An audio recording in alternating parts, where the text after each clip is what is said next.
مرغی انڈا دینا بند کر دے تو مالک کی نظر کا خار بن جاتی ہے۔ اس کا دانہ پانی دیکھ دیکھ کر بوجھ سا محسوس ہوتا ہے۔ عابدہ بھی کچھ اسی قسم کی صورتحال سے دوچار تھی۔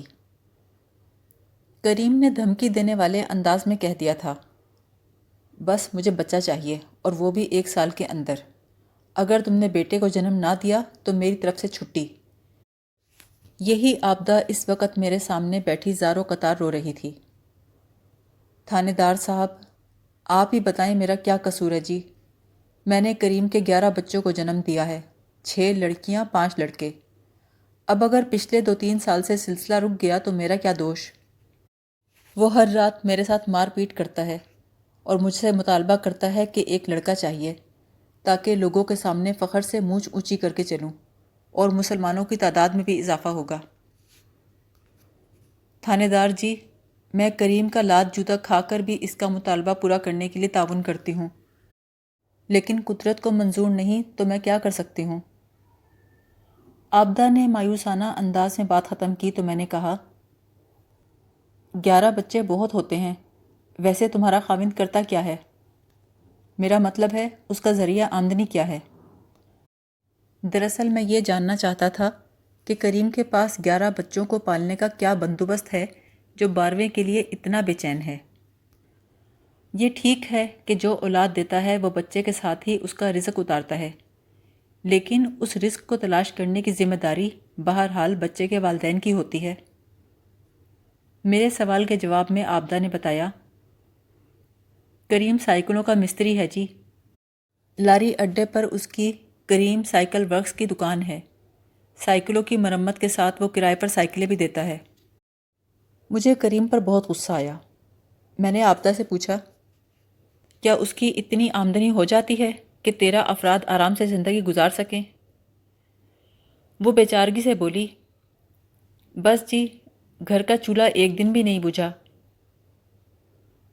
میں نے کہا، صرف چولہا جلنے سے ہی زندگی نہیں گزرتی، انسان کی حیثیت سے زندہ رہنے کے لیے اور بھی بہت کچھ چاہیے ہوتا ہے۔ وہ بڑے کرب سے بولی، تھانے دار جی، میری اولادیں تو کتے بلی کی طرح پل رہی ہیں، ان کی حالت دیکھتی ہوں تو دل خون ہو جاتا ہے۔ چھپ چھپ کر روتی ہوں، لیکن ان کی بہتری کی کوئی صورت نظر نہیں آتی۔ اور اب اس نے مجھے دھمکی لگا دی ہے کہ 1 سال میں لڑکا نہ ہوا تو وہ مجھے طلاق دے دے گا۔ میں اس عمر میں کہاں جاؤں گی؟ دنیا میں میرا کوئی بھی نہیں۔ میں نے اسے تسلی دی، جس کا کوئی نہیں ہوتا اس کا خدا ہوتا ہے، تم فکر نہ کرو، میں کریم کو تھانے بلا کر بات کروں گا۔ میں نے تسلی دلاسا دے کر عابدہ کو رخصت کر دیا۔ عابدہ کی عمر 36 سال کے لگ بھگ ہوگی۔ اس کی صحت کا ذکر کرنے کی ضرورت نہیں، جو عورت 11 بچے پیدا کر چکی ہو، اس کی صحت اور حالت کا اندازہ لگایا جا سکتا ہے۔ وہ اپنے حلیے اور شکل سے 45 یا 50 کی نظر آتی تھی۔ اس کا سب سے بڑا بیٹا یوسف 17 سال کا تھا، اس سے 1 سال چھوٹا فاروق تھا۔ اس کے بعد 6 لڑکیاں تھیں اور آخر میں پھر 3 لڑکے تھے۔ گاؤں دیہات اور چھوٹے قصبوں کے مخصوص مسائل ہوتے ہیں، وہاں کے رسم و رواج بھی شہروں سے مختلف ہوتے ہیں۔ وہ لوگ تھانے اور تھانے دار کو بہت کچھ سمجھتے ہیں، اور بعض اوقات اپنے انتہائی نجی معاملات کو بھی تھانے کے تعاون سے حل کرنا چاہتے ہیں۔ آپ اسے سادہ لو افراد کی معصومیت بھی کہہ سکتے ہیں۔ بہرحال ہمارے زمانے میں تھانے کی بہت اہمیت ہوتی تھی۔ لوگ پولیس کا بڑا احترام کرتے تھے اور اپنے دکھوں کے مداوے کے لیے ہمارا دروازہ ضرور کھٹکھٹاتے تھے۔ عابدہ نے تھانے سے جاتے ہوئے مجھ سے وعدہ لیا تھا کہ میں اس کے شوہر کو یہ نہ بتاؤں کہ بیوی نے اس کے خلاف کوئی شکایت درج کروائی ہے۔ مجھے عابدہ کی حالت پر بہت ترس آیا۔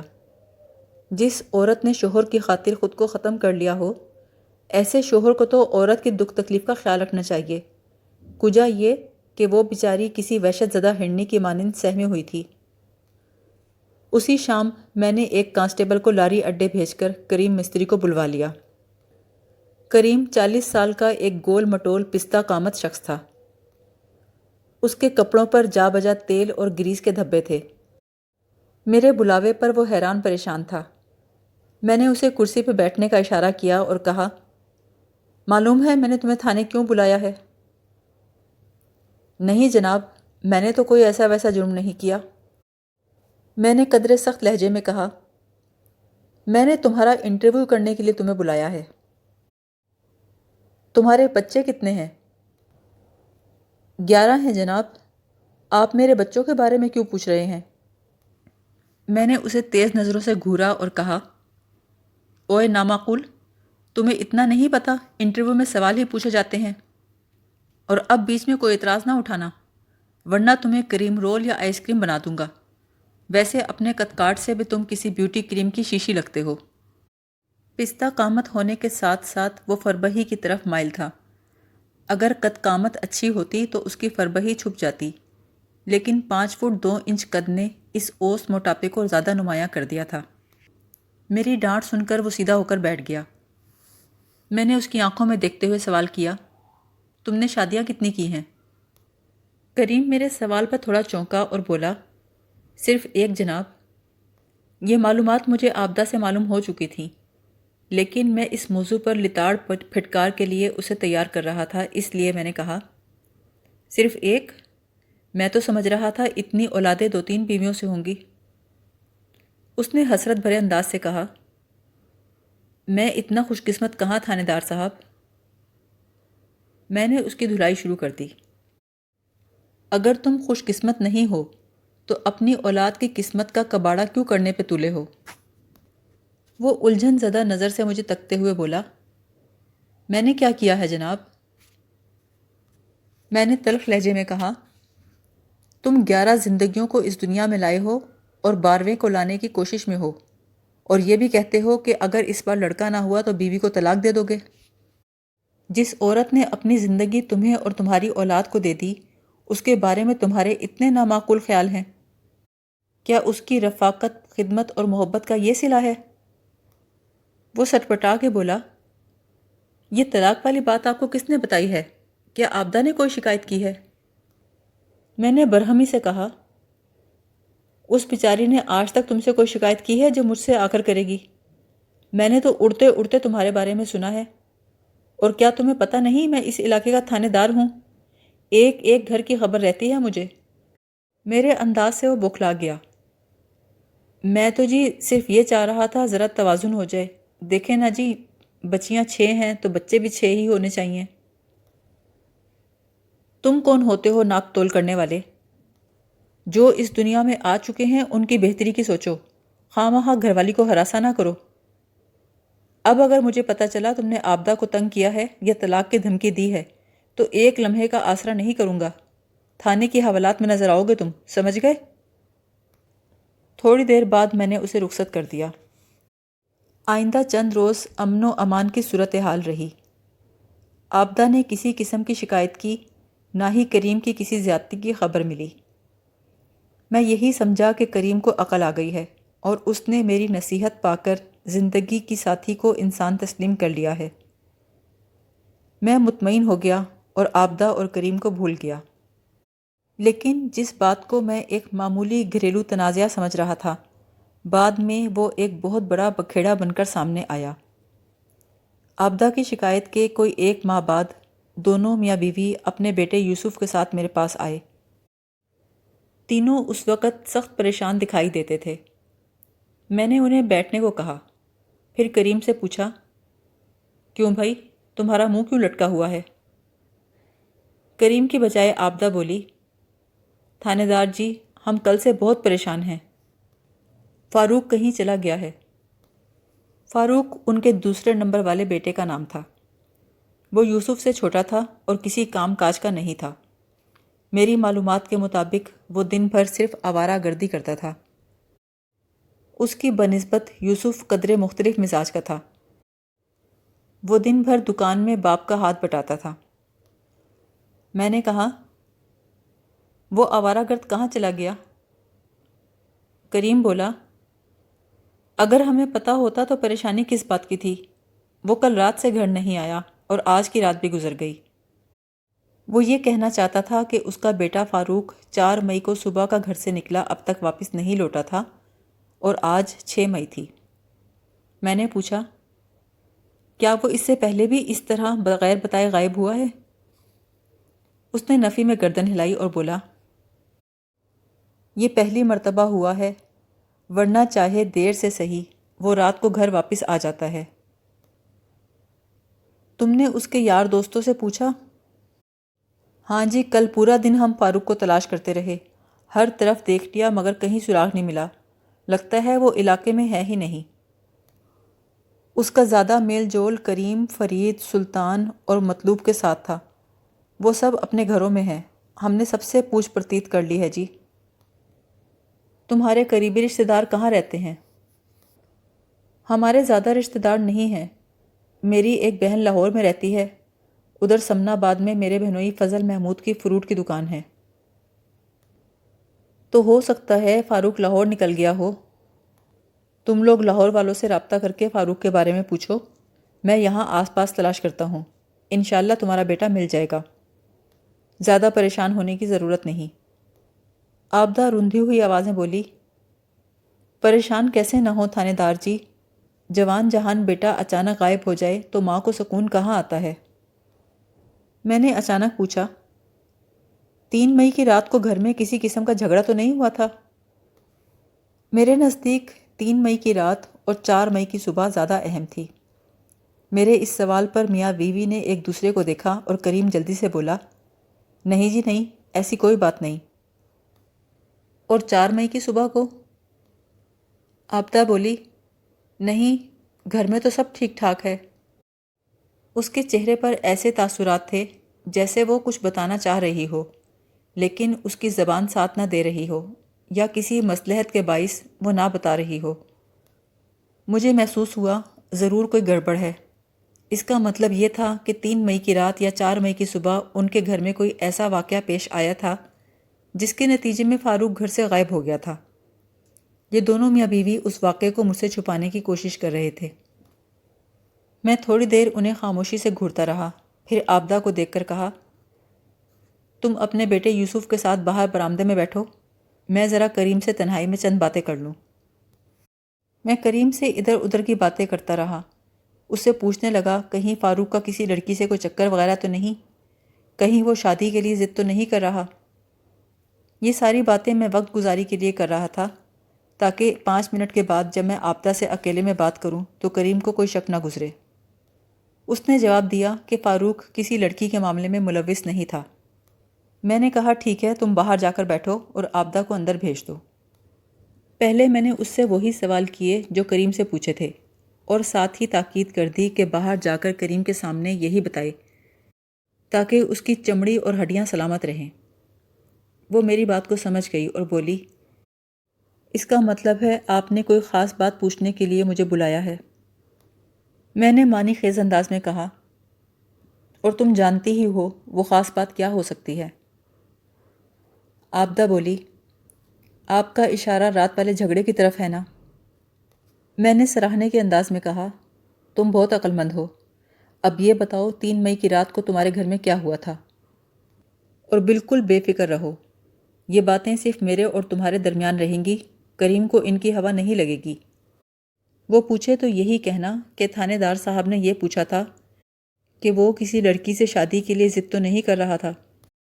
آبدہ نے بتایا کہ جب میں نے کریم کو تھانے بلا کر ڈانٹ ڈپٹ کی تھی تب سے وہ مسلسل اس قرید میں تھا کہ آخر تھانے دار کو ان کے گھریلو معاملے کے بارے میں کس نے بتایا۔ اسے آبدہ پر شک ہو گیا تھا، وہ اٹھتے بیٹھتے شک کا اظہار کرتا تھا۔ آبدہ کے مسلسل انکار سے برہم ہو کر اس نے اس رات گھر میں اچھا خاصا ہنگامہ کر دیا، آبدہ کو بے دریغ مارا کوٹا، ساتھ ہی فاروق کو بھی برا بھلا کہا۔ اسے فاروق سے بڑی شکایت تھی کہ وہ ایک تو کام دھندے میں ہاتھ نہیں بٹاتا، دوسرا ماں کا حمایتی بن جاتا ہے۔ اس رات تو فاروق باپ کے سامنے کھڑا ہی ہو گیا، اس نے آبدہ کو مارنا چاہا تو باپ بیٹے کے درمیان ہاتھا پائی ہو گئی۔ ایک مرحلے پر کریم نے اسے دھکا دے کر پرے پھینکا۔ اس دوران یوسف زبانی کلامی حد تک جھگڑے کو ختم کرانے کی تگ و دو میں مصروف رہا۔ جیسے تیسے رات گزر گئی۔ اگلی صبح فاروق معمول کے مطابق گھر سے نکلا لیکن شام کو واپس نہ آیا۔ یہ تفصیل سننے کے بعد میں نے آبدہ اور اس کے شوہر کو تھانے سے جانے کی اجازت دے دی، اس وعدے کے ساتھ کہ میں ان کے بیٹے کو جلد از جلد تلاش کرنے کی کوشش کروں گا۔ میں نے اپنی سی پوری کوشش کی، مگر فاروق کا کوئی سراغ نہ ملا۔ فرید، سلطان مطلوب کو بلا کر اچھی طرح گھسا مانجھا۔ گاؤں کا کوئی اور لڑکا لڑکی غیر حاضر بھی نہیں تھے جو ایک اور انداز سے سوچتا۔ ایک ہفتے کی تگ و دو کے بعد میں اس نتیجے پر پہنچا کہ فاروق اپنے گھریلو حالات سے دل برداشتہ ہو کر کہیں نکل گیا تھا۔ 15 مئی کی رات میں عشاء کی نماز سے فارغ ہوا تھا کہ میرے کوارٹر کے دروازے پر دستک ہوئی۔ دروازہ کھولا تو سامنے کانسٹیبل کھڑا تھا۔ سر جی، کسی نے مستری کریم کو قتل کر دیا ہے۔ میں نے چونک کر پوچھا، تم سائیکلوں والے مستری کریم کی بات کر رہے ہو؟ ہاں جی، وہی جس کا لڑکا ایک ہفتے پہلے گم گیا تھا۔ تھانے میں اس کی بیوی بیٹھی ہے، آپ جلدی آ جائیں۔ کانسٹیبل کی اطلاع بڑی سنسنی خیز تھی۔ میں نے یونیفارم کا تکلف ضروری نہ سمجھا اور سادہ لباس میں ہی تھانے پہنچ گیا۔ آبدہ کی حالت بڑی افسوسناک تھی۔ اس نے بتایا کہ آج شام کسی نے کریم کو دکان میں قتل کر دیا تھا۔ میں نے ASI کو ساتھ لیا اور جائے وقوع پر پہنچ گیا۔ کریم کی سائیکل کی دکان لاری اڈے کے قریب تھی۔ یہ دکان ایک نیچی چھت والے کمرے پر مشتمل تھی۔ دکان کے سامنے کی خالی جگہ پر اس نے قطار میں سائیکلیں کھڑی کی ہوتی تھیں جنہیں وہ کرائے پہ چلاتا تھا۔ دکان بند کرتے وقت وہ سائیکلوں کو کمرے میں رکھتا اور باہر سے تالا لگا کر گھر جاتا تھا۔ جب میں دکان پر پہنچا تو رات کے 10 بج رہے تھے۔ دکان کے اندر اندھیرا تھا۔ میرا ASI لاری اڈے سے ایک ویگن والے کو پکڑ لایا۔ ویگن کی ہیڈ لائٹس نے ہمارا کام آسان کر دیا۔ گاڑی کی ہیڈ لائٹس کی روشنی میں نے دیکھا کریم کی لاش دکان کے اندر پڑی تھی۔ اس کی گردن پر سائیکل والی ٹیوب کو کس کر باندھ دیا گیا تھا۔ گرہ اتنی مضبوط تھی کہ مرنے والے کی آنکھیں اس کے حلقوں سے باہر ابلی پڑی تھیں۔ قاتل نے بڑی وحشت کا مظاہرہ کیا تھا۔ تفصیلی معائنے کے بعد معلوم ہوا کہ کریم کے سر میں کسی آہنی شہ سے ایک خطرناک چوٹ بھی لگائی گئی تھی۔ اس کے سر کا متاثرہ حصہ کھل گیا تھا۔ وہاں سے اچھا خاصا خون نکل رہا تھا۔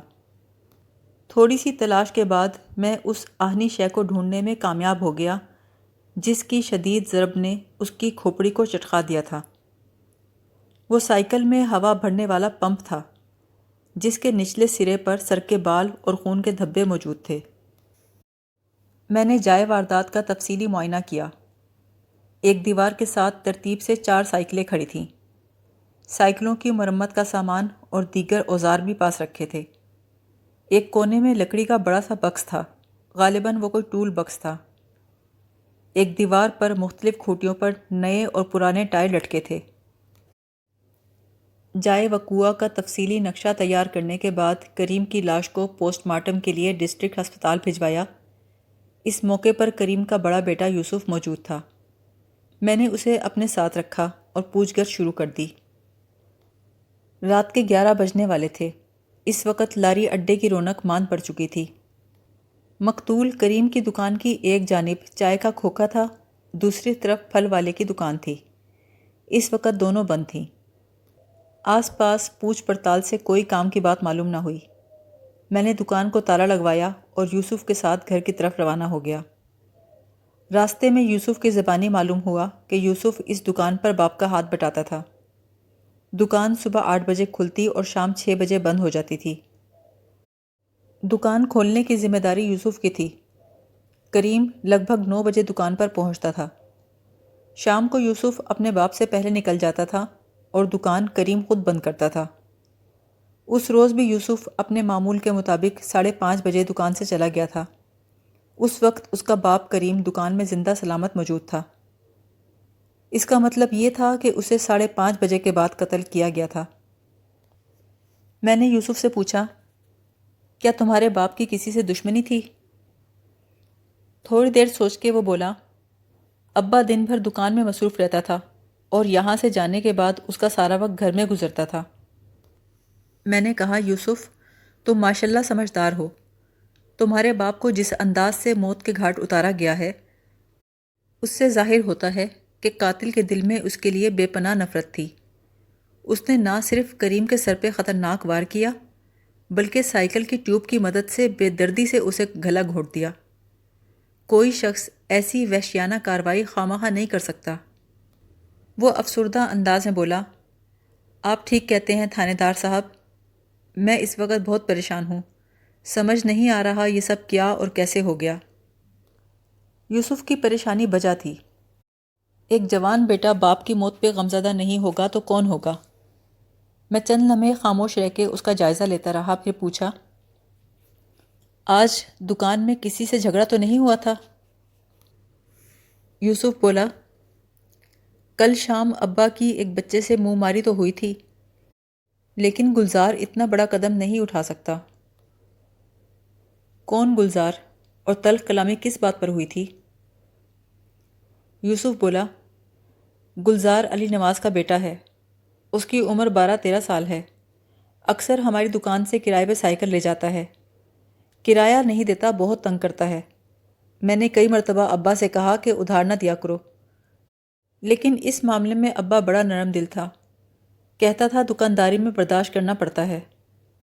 پر جب سے فاروق گھر سے گیا ہے ابا بہت چڑچڑا ہو گیا ہے۔ کل شام جب گلزار نے سائیکل کا کرایہ نہیں دیا تو ابا نے پہلی بار اسے ڈانٹا۔ ابا کا غصہ اتنا بڑھ گیا کہ ابا نے اس کے کان بھی مروڑ دیے۔ میرے خیال میں یہ ایک غیر اہم واقعہ تھا۔ سائیکل کی ٹیوب کو کریم کی گردن میں جس طرح باندھا گیا تھا وہ کسی 13 سال کے بچے کے بس کی بات نہیں تھی۔ میں نے گلزار کے ذکر کو گول کر دیا اور یوسف سے پوچھا، کیا تم دکان سے نکلنے کے بعد سیدھے گھر جاتے ہو؟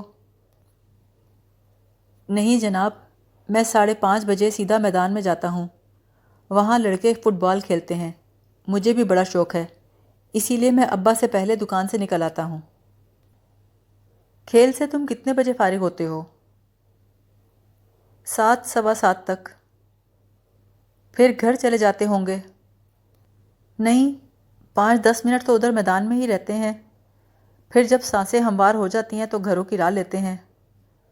7:30-8 بجے کے درمیان میں گھر پہنچ جاتا ہوں۔ اور تمہارا باپ کب تک پہنچ جاتا تھا؟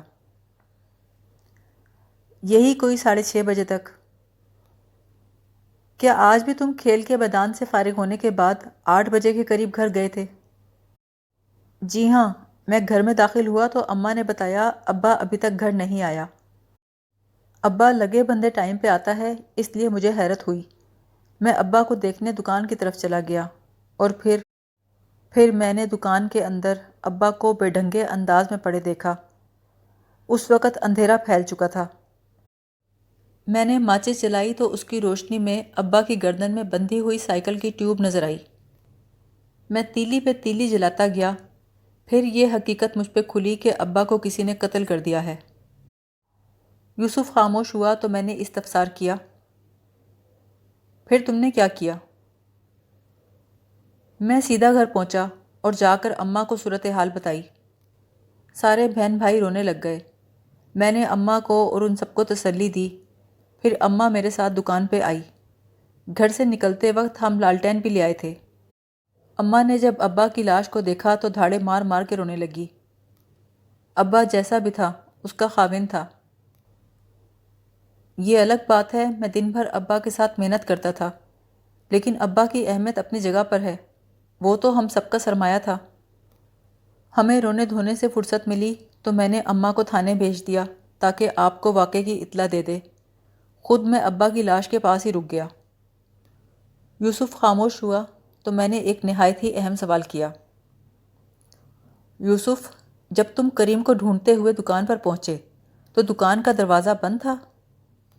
اس نے جواب دیا، دروازہ بھیڑا ہوا تھا جناب، مگر تالا نہیں لگا ہوا تھا۔ کیا دکان کا ساز و سامان تم نے اٹھا کر اندر رکھا تھا؟ نہیں جناب، وہ پہلے سے اندر موجود تھا۔ اس کا مطلب ہے جب قاتل پہنچا تو کریم نے دکانداری سمیٹ لی تھی، پھر قاتل نے اسے دکان بند کرنے کا موقع نہیں دیا۔ رات آدھی کے قریب گزر چکی تھی، لیکن واقعہ اتنا بڑا تھا کہ کسی کو نیند نہیں آ سکتی تھی۔ اڑوس پڑوس کی عورتیں آبدہ کے مکان میں موجود تھیں۔ میں اس کے چھوٹے سے کمرے میں جا بیٹھا اور آبدہ سے کہا، مجھے کریم کی موت کا بڑا دکھ ہے، میں اس کے قاتل کو سزا دلانے کی پوری کوشش کروں گا، لیکن قاتل کی گرفتاری کے سلسلے میں تمہیں تعاون کرنا ہوگا۔ اس نے ڈبڈبائی آنکھوں سے مجھے دیکھا اور کہا، میں آپ سے کس قسم کا تعاون کروں تھانے دار صاحب؟ تم قاتل کی نشاندہی کر سکتی ہو۔ تمہیں اندازہ ہوگا کہ کریم کو کون قتل کر سکتا ہے۔ وہ روحانسی ہو کر بولی، اس کا کوئی دشمن نہیں تھا۔ مجھے تو سمجھ نہیں آتا اس کی جان لے کر کسی کو کیا ملا۔ اس کا تو آج تک کسی سے معمولی سے جھگڑا بھی نہیں ہوا۔ جھگڑے کا لفظ سن کر میرے ذہن میں جگنو سا چمکا۔ یوسف نے بتایا تھا کہ کل شام کسی گلزار نامی لڑکے سے مقتول کی اچھی خاصی گرما گرمی ہوئی تھی۔ میں نے عابدہ سے پوچھا، مجھے پتہ چلا ہے کل شام علی نواز کے بیٹے گلزار سے کریم کا جھگڑا ہو گیا تھا۔ کیا کریم نے گھر آ کے اس کے بارے میں بتایا تھا؟ وہ بھرائی ہوئی آواز میں بولی، ہاں جی بتایا تھا، اور یہ قصہ سنانے کے بعد مجھے مارا کوٹا بھی تھا۔ اصولی طور پر تو اسے علی نواز سے جھگڑنا چاہیے تھا، مگر علی نواز سے الجھنے میں تو اس کی روح جاتی تھی۔ جب کریم نے گلزار کا کان مروڑا تو اس نے روتے ہوئے کہا تھا کہ وہ ابھی جا کر اپنے باپ سے شکایت لگائے گا، پھر اس کا باپ علی نواز کریم کی ایسی تیسی کرے گا۔ علی نواز ہے ہی ایسا غنڈہ بدماش، ہر کوئی اسے ڈرتا ہے۔ میں نے کہا، یہ علی نواز کرتا کیا ہے؟ عابدہ بولی، اس کی شربت کی دکان ہے، ساتھ وہ برف کے گولے بھی بیچتا ہے۔ میں کافی دیر گھما پھرا کر عابدہ سے سوال کرتا رہا، پھر اٹھ کھڑا ہوا اور کہا، عابدہ مجھے افسوس ہے تمہارے بیٹے فاروق کا کوئی سراغ نہیں ملا، اور اب تم پر ایک اور قیامت ٹوٹ پڑی ہے۔ میں اس نتیجے پر پہنچا ہوں کہ گھر کی فضا سے فاروق کا دم گھٹنے لگا تھا۔ وہ تازہ ہوا میں سانس لینے اپنی مرضی سے کہیں چلا گیا ہے، اپنی مرضی سے ہی واپس بھی آ جائے گا، تم فکر نہ کرو۔ رہا کریم کا قاتل تو اس کو تم بہت جلد آہنی سلاخوں کے پیچھے دیکھو گی۔ اگلے روز میں نے علی نواز، خوشی محمد اور عبد الرحمن کو بلانے کے لیے بندے دوڑا دیے۔ خوشی محمد کریم کی دکان کے برابر چائے کا کھوکا لگاتا تھا، عبد الرحمن پھل کی دکان چلاتا تھا۔ پون گھنٹے کی تفتیش کے بعد بھی مجھے ان سے کوئی مفید معلومات نہ ملی۔ وقوعے کے روز ان دونوں نے ہی کریم سے پہلے اپنا روزگار سمیٹ لیا تھا، لہٰذا جو واقعہ پیش آیا اس کے بارے میں انہیں کوئی علم نہیں تھا۔ انہوں نے اس بات کی بھی تصدیق کی کہ کریم کی کسی ایسے شخص سے دشمنی نہیں تھی جو اسے اتنی سفاکی اور بے دردی سے قتل کر دیتا۔ علی نواز سے اس دن میری ملاقات نہیں ہو سکی۔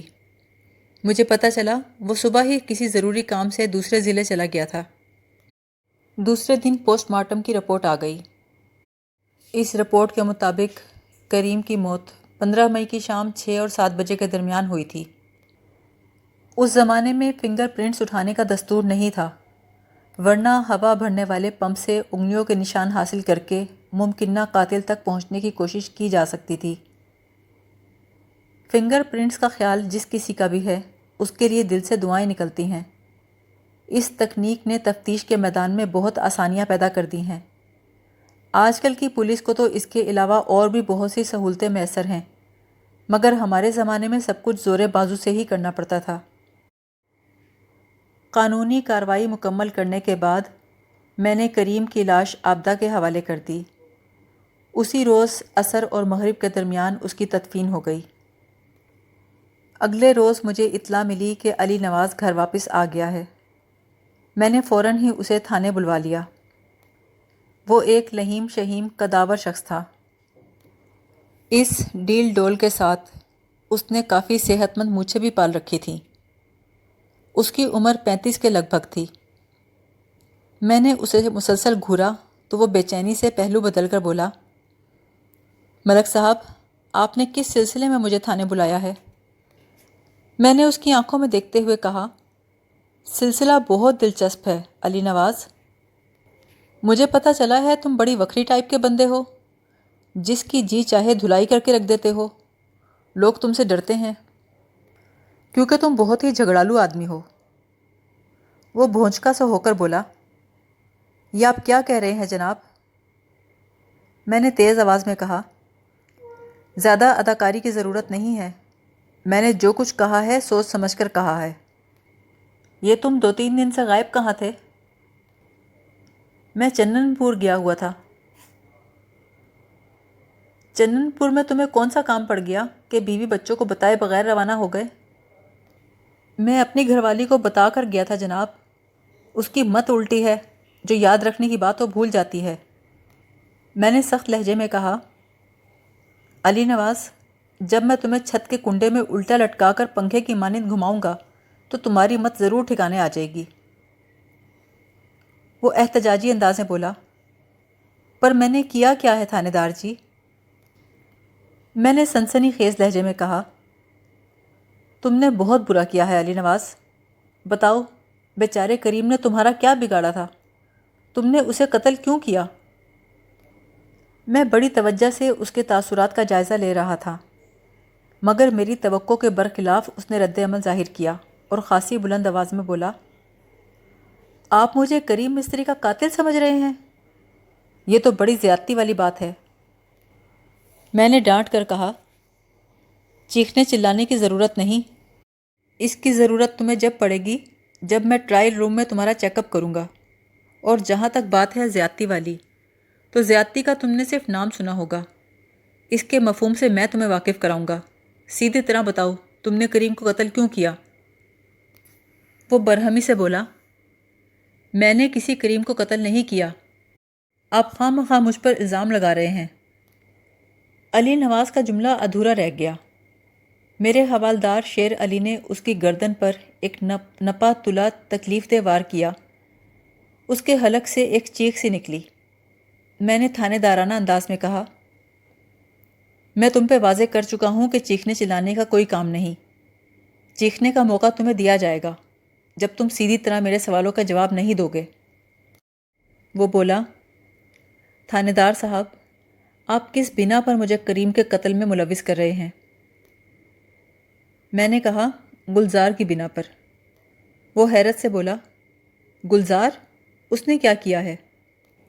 میں نے جواب دیا، 14 مئی کی شام مقتول نے گلزار کو اچھا خاصا ڈانٹا تھا اور کان مروڑ کے دکان سے بھگا دیا تھا۔ گلزار نے روتے ہوئے کہا تھا کہ وہ باپ سے شکایت کر کے ایسی تیسی کرا دے گا۔ علی نواز، اور بھی کئی ایسی مثالیں موجود ہیں جب تم نے گاؤں میں کسی آدمی کی صرف گلزار کی شکایت کرنے پر ایسی تیسی کر دی ہے۔ وہ جزبز ہو کر بولا، جناب، یہ درست ہے میں کبھی کبھار اپنے بیٹے کے پیچھے جذباتی ہو جاتا ہوں۔ اس کی خاطر میرا کئی لوگوں سے جھگڑا بھی ہوا ہے۔ وہ میری اکلوتی اولاد ہے، لیکن میں بڑی سے بڑی قسم کھا کر کہتا ہوں، کریم کے قتل سے میرا دور کا واسطہ بھی نہیں۔ گلزار نے مجھے روتے ہوئے سارا قصہ سنایا تھا۔ مجھے غصہ تو بہت آیا، لیکن میں نے گلزار کو تسلی دے کر چپ کروا دیا اور کہا، کریم سے خود بات کروں گا۔ میں نے اسے تیز نظروں سے گھورا اور کہا، حالانکہ یہ تمہارے مزاج کے خلاف تھا۔ وہ رکھائی سے بولا، جو سچ تھا میں نے آپ کو بتا دیا، اب آپ کی مرضی ہے یقین کریں یا نہ کریں۔ حوالدار بولا، ملک صاحب، یہ ٹیڑھی کھیر ہے، سیدھی انگلی سے کام نہیں چلے گا، آپ اسے میرے حوالے کر دیں۔ میں نے علی نواز سے دوستانہ انداز میں کہا، کیوں بھائی، پھر کیا ارادہ ہے؟ وہ غصے بھری بے چارگی سے بولا، اگر آپ میرے ساتھ زیادتی کرنا ہی چاہتے ہیں تو میں کیا کہوں؟ میں نے کریم کو قتل نہیں کیا، یہی حقیقت ہے۔ میں نے حوالدار سے کہا، شیر علی، یہ ایک دن کے لیے تمہارا مہمان ہے۔ آج کا سورج غروب ہونے سے پہلے مجھے نتائج چاہیے۔ اسی شام آبدہ میرے پاس چلی آئی۔ چھوٹتے ہی بولی، مجھے پتہ چلا ہے آپ نے کریم کے قاتل کو گرفتار کر لیا ہے۔ میں نے جواب دیا، میں نے شربت والے علی نواز کو حراست میں لیا ہے۔ وہ قاتل ہے یا نہیں، اس کا فیصلہ ابھی نہیں ہوا۔ وہ قدرے مایوس ہو کر بولی، تھانے دار جی، میرا جوان جہان بیٹا گھر سے چلا گیا، 2 ہفتے گزر گئے، ابھی تک اس کا پتہ نہیں چلا۔ پھر کریم کے قتل نے تو کباڑا ہی کر ڈالا ہے۔ پہلے ہی گھر میں کون سی خوشحالی تھی؟ ایک کمانے والا تھا، وہ بھی چلا گیا۔ فاقوں کی نوبت آنے والی ہے۔ آپ مجھے بتائیں میں کیا کروں؟ پچھلے 3 دن سے یوسف تیز بخار میں پڑا ہے۔ کل باپ کے جنازے کو کندھا دینے کے لیے اٹھا تھا، اس کے بعد سے چرپائی پہ پڑا ہے۔ وہ تو اس حالت میں بھی دکان کھولنے کا کہہ رہا تھا، لیکن دکان پر آپ نے سرکاری تالا ڈال دیا ہے۔ مجھے کچھ شرمندگی ہوئی۔ جائے وقوع والے کمرے کے دروازے پر میں نے تالا لگوا دیا تھا۔ یہ ایک معمول کی کارروائی تھی۔ میں نے کہا، تالا تو میں کھلوا دوں گا، اتنی بڑی بات نہیں، لیکن یوسف کو آرام کی ضرورت ہے۔ اگر بخار کی حالت میں کام میں جت گیا تو کوئی اور ہی مصیبت نہ کھڑی ہو جائے۔ عابدہ بولی، فاقے سے بڑی کوئی مصیبت نہیں تھانے دار صاحب۔ وہ ایک شفاف حقیقت بیان کر رہی تھی۔ میں اس کے گھریلو حالات سے آگاہ تھا۔ میں نے کہا، تم فکر نہ کرو عابدہ، انشاءاللہ فاقوں کی نوبت نہیں آئے گی، سب ٹھیک ہو جائے گا۔ فی الحال میں اپنی جیب سے تمہاری مالی مدد کرتا ہوں۔ میں نے جیب سے بٹوا نکالا اور 20 روپے گن کر اس کی طرف بڑھا دیے۔ اس نے بے یقینی سے مجھے دیکھا، لیکن رقم لینے کے لیے ہاتھ آگے نہیں بڑھایا۔ میں نے کہا، یہ رقم ادھار سمجھ کر رکھ لو، جب تمہارے ہاتھ میں پیسے ہوں تو واپس لوٹا دینا۔ ضروری نہیں کہ تمام رقم ایک ساتھ دو، اپنی سہولت دیکھتے ہوئے قسطوں میں دے دینا۔ برا وقت ہمیشہ نہیں رہتا، اچھے دن بھی آئیں گے۔ یوسف بہت جلد باپ کی موت کے صدمے سے سنبھل جائے گا۔ کام میں اس کا جی لگے گا تو گھر میں 4 پیسے بھی آئیں گے۔ تم حوصلہ رکھو، اگر تم نے ہی ہمت ہار دی تو بچوں کا کیا بنے گا؟ یہ رقم رکھ لو۔ اس زمانے میں 20 روپے ایک معنی رکھتے تھے۔ ایک متوسط گھر کا مہینے بھر کا راشن زیادہ سے زیادہ 25 روپے میں آ جاتا تھا۔ میرے بٹوے میں اتنی ہی گنجائش تھی، ورنہ شاید میں کچھ زیادہ دے دیتا۔ عابدہ نے لرزتے ہوئے ہاتھ سے 20 روپے کے نوٹ تھام لیے اور بولی، بہت بہت شکریہ تھانے دار صاحب، میں آپ کا یہ احسان زندگی بھر نہیں بھولوں گی۔ اس کے جانے کے بعد حوالدار شیر علی کمرے میں آیا۔ ملک صاحب، میں نے اس بندے پر ہر قسم کی سختی کر کے دیکھ لی، مگر اس نے جرم قبول نہیں کیا۔ میں نے اس کی انگلیوں کے نشانات لیے اور اسے کہا کہ اس کے فنگر پرنٹس ان نشانوں سے ملتے ہیں جو ہوا بھرنے والے پمپ پہ لگے ہیں، لیکن وہ اپنی ضد پر قائم ہے۔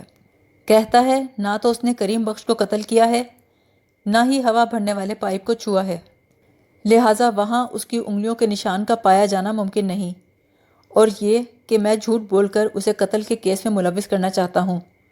اور وہ یہ بھی کہہ رہا تھا، پولیس والے اپنی نااہلی اور ناکامی چھپانے کے لیے ایسے ہی اوچھے ہتھ کنڈے اپنا کر بے گناہوں کو پھانستے ہیں۔ ویسے ملک صاحب، یہ بندہ ہے بہت سخت جان۔ اس کی جگہ کوئی اور ہوتا تو اس کی چیں بول جاتی۔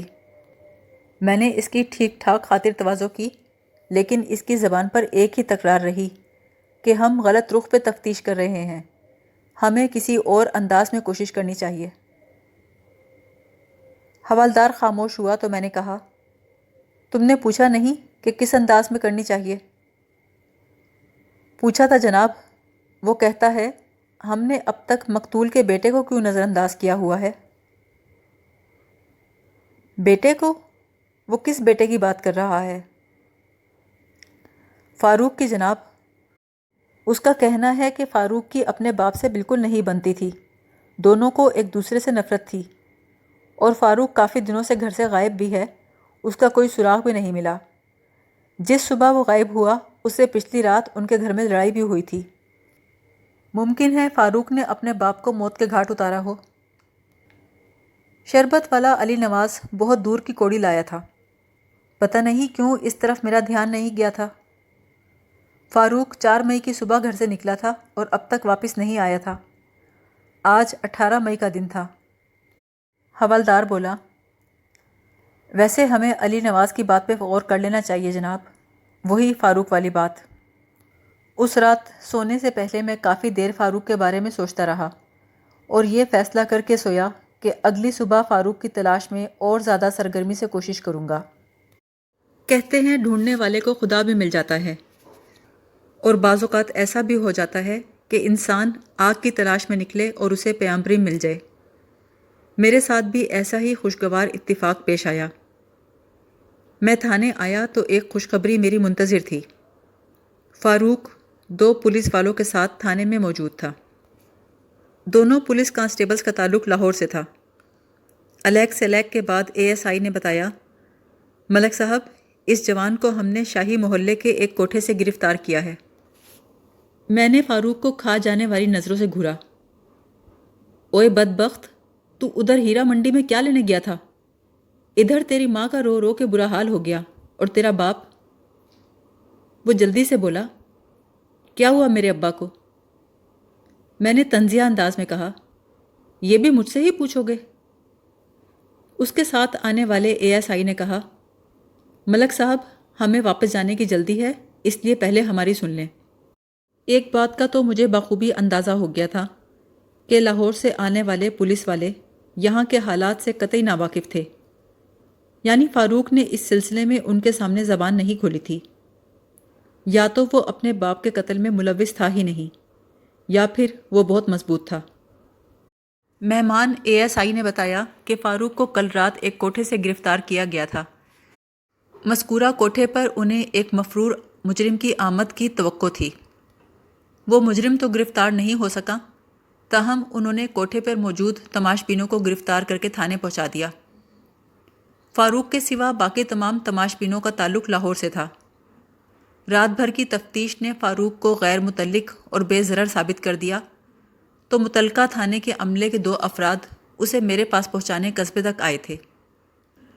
وہ بھلا زمانہ تھا، عوام کو بلا وجہ پریشان نہیں کیا جاتا تھا، ورنہ اگر فاروق کسی ایسے ویسے پولیس والے کے ہتھے چڑھ جاتا تو وہ اس کے ساتھ اس کے ولی وارثوں کی بھی ناک سے لکیریں نکلوا دیتا۔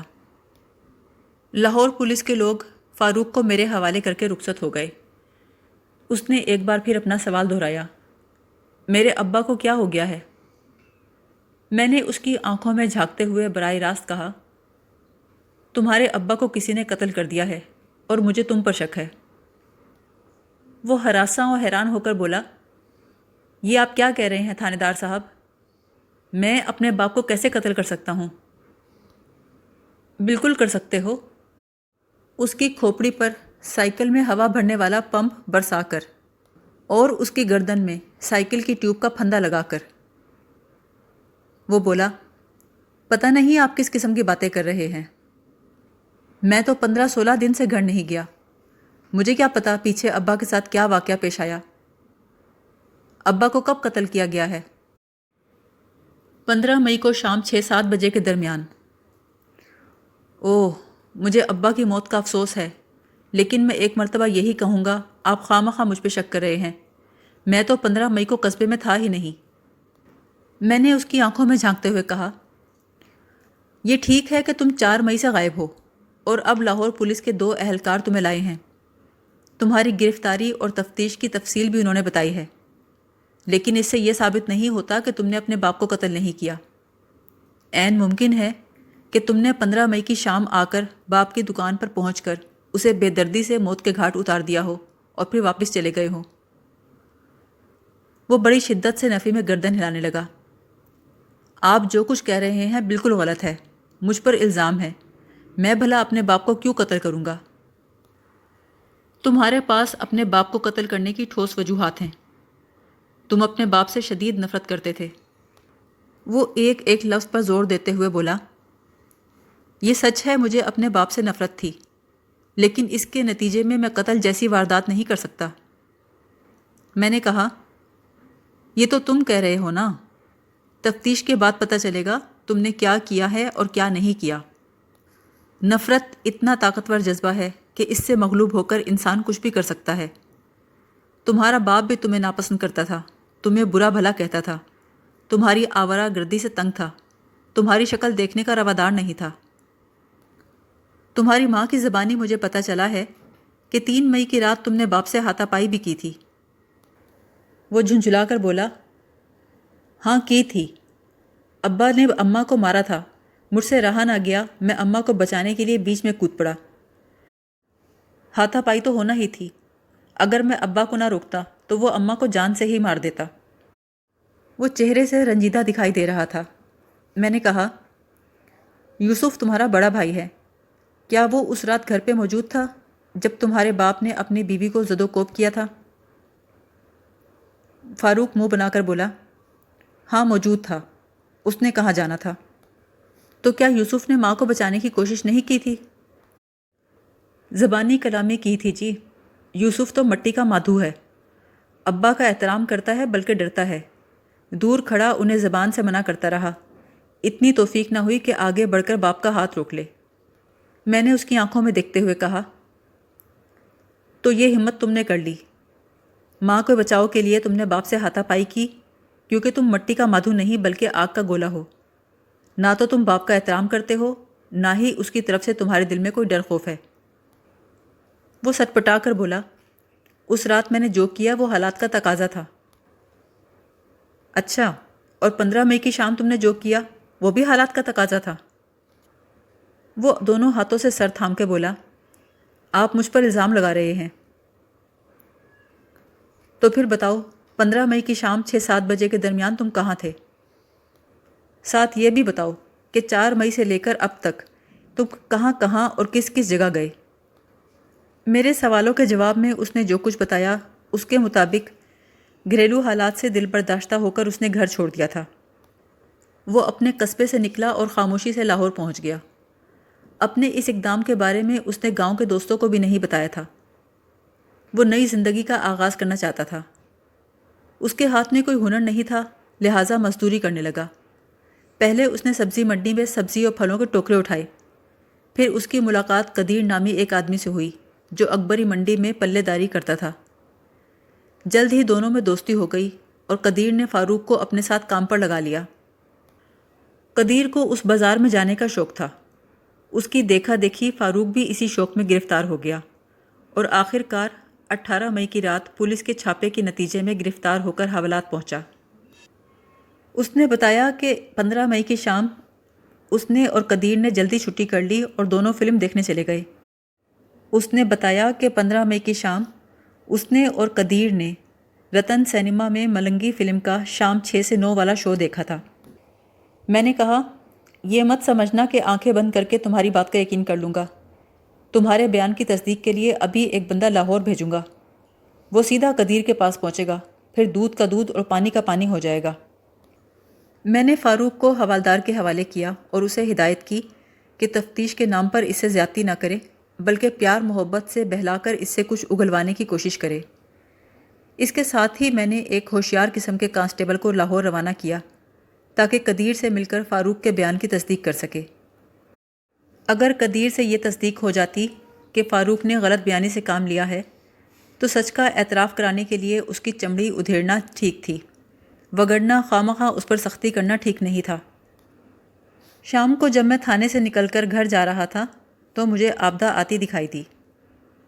میں سمجھا اسے کہیں سے فاروق کی سنگن مل گئی ہے اور وہ اپنے گمشدہ بیٹے کو لینے آئی ہے، لیکن جب اس سے بات ہوئی تو معاملہ کچھ اور نکل آیا۔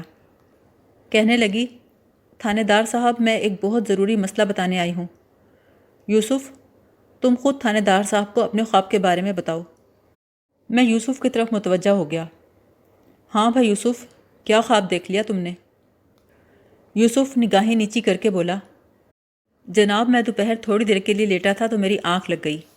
میں نے بڑا ڈراؤنا خواب دیکھا اور ہڑبڑا کے اٹھ بیٹھا۔ اللہ کے بندے، انسان بعض اوقات اٹھ پٹانگ خواب دیکھ لیتا ہے، ایسا کون سا ڈراؤنا خواب تم نے دیکھ لیا؟ کوئی ڈراؤنا خواب دیکھ کر تھانے دوڑنا کوئی عجیب سی بات تھی، تاہم میں نے ان دونوں کے لیے اپنے رویے میں کوئی سختی نہ رکھی۔ وہ مصیبت زدہ خاندان کے 2 افراد تھے، اپنی پریشانی میں کوئی بھی حرکت کر سکتے تھے۔ پھر یوسف بولا، تھانے دار صاحب، میں نے خواب میں دیکھا ہے ہماری دکان میں چوری ہو گئی ہے۔ میں ٹٹولتی ہوئی نظر سے اسے تکنے لگا۔ وہ پچھلے چند روز سے بخار میں مبتلا تھا۔ اس کے بیمار ذہن نے پتہ نہیں اسے کیا خواب دکھا دیا تھا۔ میں نے کہا، تم نے خواب میں کس قسم کی چوری دیکھی ہے؟ کیا چور نے دکان کا دروازہ توڑا ہے؟ اس دکان میں تو میں نے سائیکل کی مرمت کا سامان اور چند سائیکلیں دیکھی تھیں۔ چور کون ہے؟ اس نے وہاں سے کیا چرا لیا ہے؟ یوسف گھبرا کے میری طرف دیکھنے لگا۔ جناب، اتنے سارے سوالوں کا جواب میں کیسے دوں؟ بھائی خواب تم نے دیکھا ہے تو جواب بھی تم ہی دو گے۔ تھانے دار صاحب، میں نہیں جانتا چور نے ہماری دکان سے کیا چرایا ہے، نہ ہی مجھے یہ پتہ ہے کہ اس نے دکان کا دروازہ توڑا ہے کہ نہیں۔ دکان کی پچھلی دیوار کے ساتھ ایک چھوٹی سی کھڑکی ہے جو ہوا کے لیے بنائی ہے۔ جب تک دکان کھلی ہوتی ہے ہم کھڑکی کھول کے رکھتے ہیں۔ دکان بند کرتے وقت اسے بھی بند کر کے اندر سے کنڈی لگا دیتے ہیں۔ میں نے خواب میں وہ کھڑکی کھلی ہوئی دیکھی ہے۔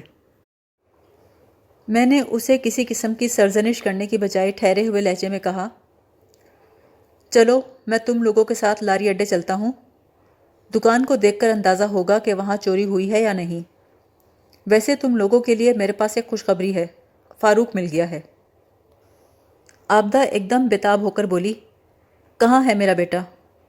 میں نے کہا، اس وقت وہ میری تحویل میں ہے، فی الحال ہم لاری اڈے جا رہے ہیں، باقی باتیں بعد میں ہوگی۔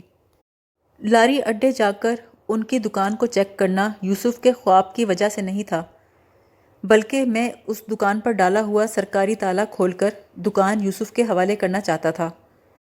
میں چاہتا تھا وہ کام دھندے پر توجہ دے تاکہ اس کا دھیان بڑھ جائے۔ دکان کا دروازہ بند تھا، اس پر لگا سرکاری تالا موجود تھا۔ تالا چیک کرنے کے بعد میں دکان کی عقبی جانب بڑھا۔ عقبی دیوار میں موجود کھڑکی واقعی کھلی ہوئی تھی۔ یوسف جوش سے بولا، دیکھ لیں تھانے دار صاحب، میرا خواب جھوٹا نہیں، میں نے یہ کھڑکی ایسے ہی کھلی دیکھی تھی۔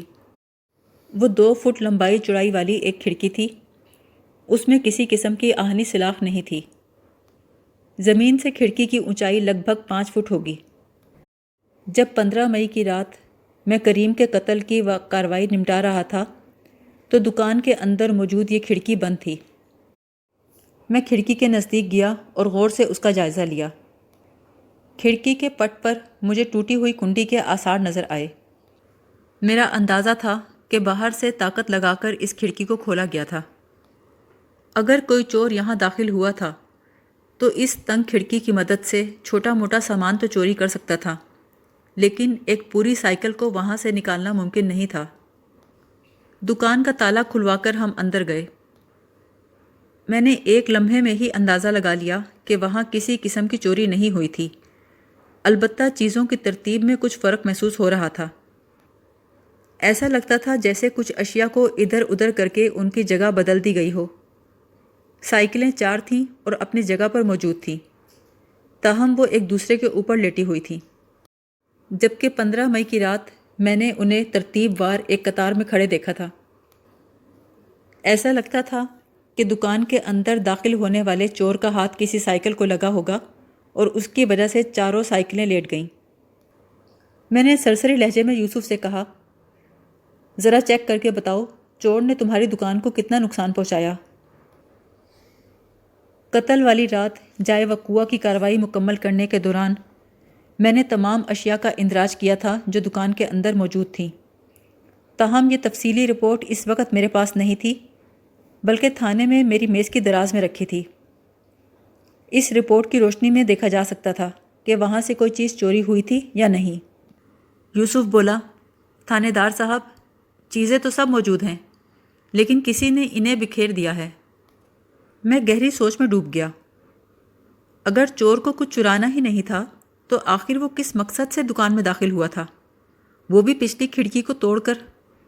سامان کی بے ترتیبی اور افراتفری سے یہ ظاہر ہوتا تھا جیسے آنے والے کو وہاں کسی خاص شے کی تلاش ہو۔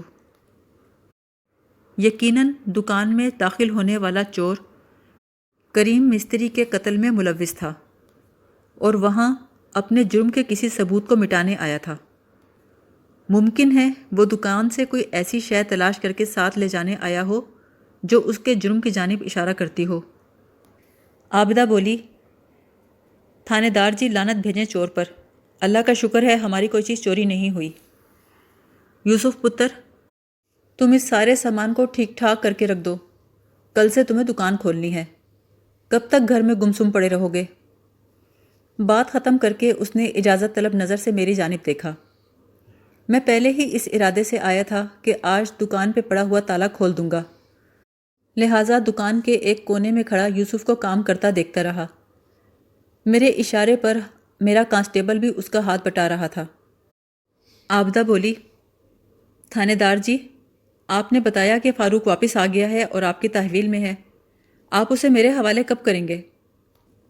میں نے جواب دیا، یہاں سے فارغ ہو کر تم ماں بیٹا تھانے آ جاؤ، پھر بات کرتے ہیں۔ سینما میں لگی فلموں کے بارے میں کھڑکی توڑ ہفتے کی اصطلاح سننے میں آئی تھی، لیکن مقتول کریم کی دکان میں جو کھڑکی توڑ پروگرام پیش کیا گیا تھا اس کے حوالے سے سوچ سوچ کر میرا ذہن الجھ گیا تھا۔ مجھے اس دکان میں جو کچھ غیر معمولی محسوس ہوا تھا اسے چیک کرنے کے لیے میں نے جائے وقوعہ کی رپورٹ کھول کر سامنے رکھ لی۔ میرے ذہن میں بار بار ایک ہی خیال آتا تھا، کھڑکی توڑ کر داخل ہونے والے چور کا تعلق کریم کے قتل سے ضرور تھا۔ وہ اپنے جرم کی پردہ پوشی کے لیے دکان میں گھسا تھا۔ دکان سے کوئی شے چرائے بغیر چلا گیا تھا۔ دکان میں موجود اشیاء میں نے دیکھی تھیں، وہ سب وقوعے کی رپورٹ میں موجود تھی۔ پھر گڑبڑ کہاں تھی؟ اسی شام لاہور جانے والا پولیس اہلکار واپس آیا۔ اس نے فاروق کے بیان کی تصدیق کر دی۔ میں نے ضروری قانونی کارروائی کرنے کے بعد فاروق کو چند ہدایات دینے کے بعد یوسف اور اس کی ماں کے ساتھ گھر بھیج دیا۔ رات 9:30 بجے کے قریب میں نے کرم دین کھوجی کو بلوایا۔ کرم دین کھوجی بااعتماد لہجے میں بولا، آپ فکر نہ کریں ملک صاحب، میں دکان کے پچھلے حصے سے کام شروع کروں گا۔ یہ بتائیں کھڑکی توڑ کر دکان کے اندر گھسنے والا واقعہ کب کا ہے؟ میں نے کہا یہ واقعہ گزشتہ رات یا پھر آج الگ صبح ہوا ہے۔ وہ بولا، اس کا مطلب ہے زیادہ وقت نہیں گزرا۔ آپ نے بتایا ہے کہ تفتیش کے سلسلے میں آپ دکان کے آگے پیچھے پھرتے رہے ہیں۔ میں جاننا چاہتا ہوں آپ کتنے افراد تھے۔ اس کے ساتھ ہی میں تمام لوگوں کے پاؤں بھی دیکھنا چاہوں گا تاکہ چور کا کھرا آپ لوگوں کے کھرے سے الگ پہچانا جا سکے۔ میں نے کرم دین کھوجی سے کہا، ہم کل 4 افراد تھے، ایک میں، ایک میرا کانسٹیبل، ایک یوسف اور اس کی ماں عابدہ۔ کرم دین کھوجی کو ضروری ہدایات دینے کے بعد میں نے میز کی دراز سے وقوعے کی کارروائی سے متعلق رپورٹ نکالی اور اس کا مطالعہ کرنے لگا۔ اس وقت میرے ذہن میں یوسف کے الفاظ گونج رہے تھے۔ مستری کریم کی لاش کو پوسٹ مارٹم پر بھجوانے کے بعد میں یوسف کے ساتھ پیدل اس کے گھر گیا تھا۔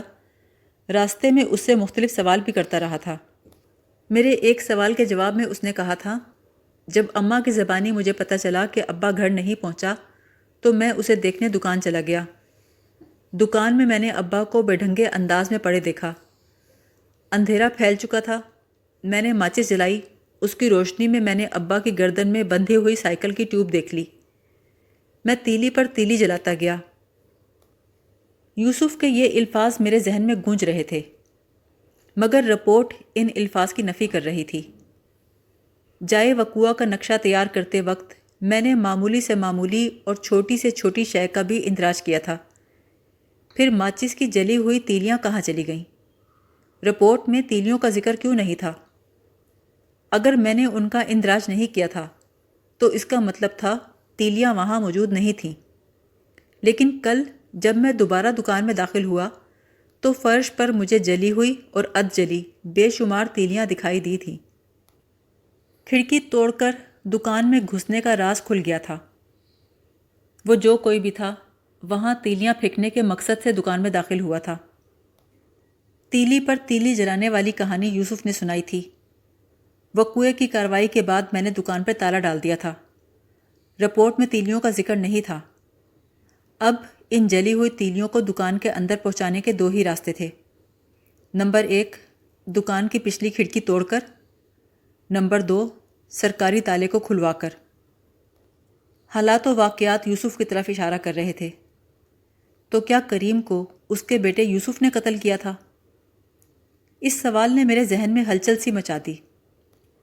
اسی دوران کانسٹیبل نے اطلاع دی کہ کرم دین کھوجی ملنے آیا ہے۔ میں نے اسے فوراً کمرے میں بلوا لیا۔ ہاں بھائی کرم دین، تمہیں تو کام ختم کر کے ہی آنا تھا۔ وہ بولا، کام ختم کر کے ہی آیا ہوں ملک صاحب۔ میں نے اس پراسرار چور کا کھرا نکال لیا ہے جی۔ میں اچھل پڑا، کون ہے وہ؟ کھوجی کرم دین ایک ایک لفظ پہ زور دیتے ہوئے بولا، مقتول کریم کا بڑا بیٹا یوسف۔ اس کا یہ انکشاف میرے اندازے کی تصدیق کر رہا تھا۔ پھر بھی میں نے تسلی کی خاطر پوچھا، کرم دین تم نے کھرا نکالنے میں غلطی تو نہیں کی؟ وہ بولا، سوال ہی پیدا نہیں ہوتا جناب، میں نے اس کام میں عمر گزاری ہے۔ کھڑکی توڑ کر دکان میں داخل ہونے والا بندہ مستری کریم کے گھر سے نکال کر دکان کے پچھواڑے پہنچا۔ اور پھر اپنا کام مکمل کر کے واپس مستری کریم کے گھر داخل ہوا۔